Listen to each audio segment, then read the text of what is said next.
Herzlich willkommen zu unserem Tech Talk der Infodem Softwaregruppe 3 Fragen. Heute mit unserem Director Life Science Alexander Brendel. Hallo Alex. Hallo Jürgen, freut mich hier sein zu dürfen. Sehr schön, dass es heute klappt. Wir haben ein spannendes Thema. Es geht um Middleware im Labor. Was ist denn Middleware?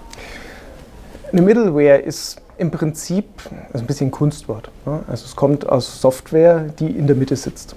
Und grundsätzlich ist es kein fest definierter Begriff, aber es bezieht sich auf ein Stück Software, das zwischen einer operativen und einer Management-Ebene sitzt.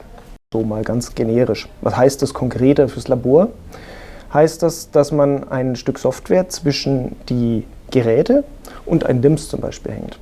Warum tut man das? Man hat ja heute schon so eine Zweischicht-Architektur aus Geräten, die direkt an ein LIMS angehängt sind. Und aus unserer Sicht ist das aber nicht genug. Insbesondere dann nicht, wenn wir Richtung Labor 4.0 denken, also in Anlehnung an Industrie 4.0, das Labor der Zukunft, das immer mehr Richtung Datensammlung, Datenauswertung, adaptive Prozesse, die auf Ergebnisse während konkreter Experimente zum Beispiel auch reagieren können, zentral fürs Bioprocessing zum Beispiel, reagieren können, dann reicht das eben nicht mehr, dass ich ein monolithisches System habe, wo ich 500 Geräte dranhänge und dann das auch noch flexibel pflegen möchte. Und das ist die Idee mit der Middleware, dass man da nochmal eine Schicht zwischenzieht, die eben diese Geräte verknüpft oder auch Automationsinseln verknüpft, um dort Daten zu konsolidieren, die dann aufzubereiten und gegebenenfalls vielleicht sogar Workflows zu steuern, adaptiv auch zu steuern perspektivisch.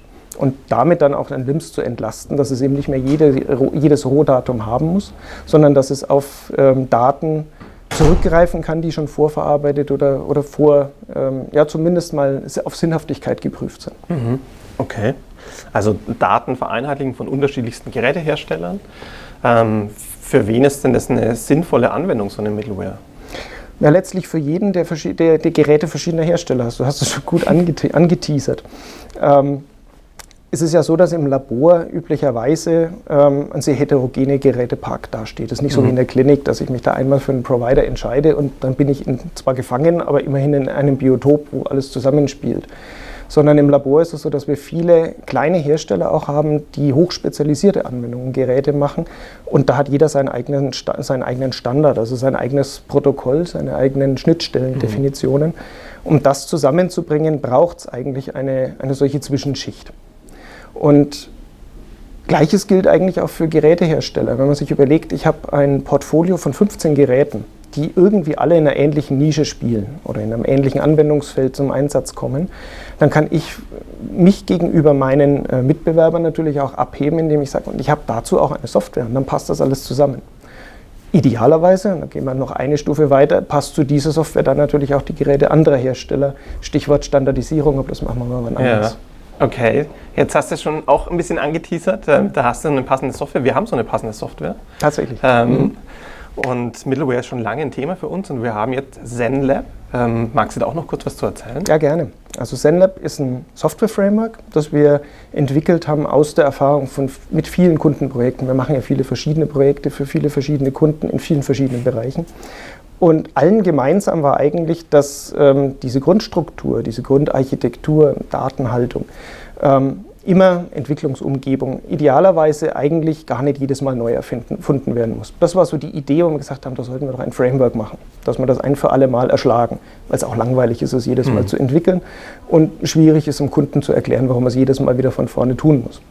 Und genau auf dieser Basis ist dann das Framework entstanden, das so gewisse Essentials mitbringt, Datenhaltung, Architektur, Entwicklungsumgebung, auf dem man dann Basiskomponenten zukonfigurieren kann, User Management, Audit Trail, also Dinge, die jeder irgendwo immer mal braucht.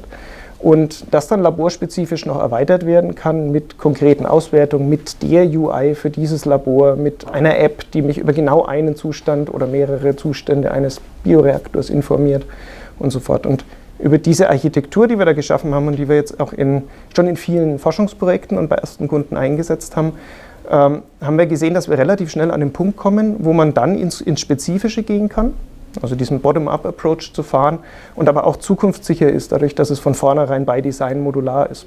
Also ich muss mir keine Riesenlösung kaufen und ich muss nicht die zu kleine Lösung wählen. Okay, also nicht zum 150.000. Male ein User-Management entwickeln und eine Authentifizierung, das ist alles schon da und noch vieles, vieles mehr. Genau. Vielen Dank, Alex. Sehr spannend. Ich glaube, auch für Sie war es ein spannendes Thema und Lösungen haben wir Ihnen auch aufgezeigt. Wenn Sie möchten, dann folgen Sie uns gerne auf LinkedIn und verpassen Sie keine weiteren unserer spannenden Themen mit dem Tech Talk der Infodem Software Gruppe. Bis dahin, tschüss.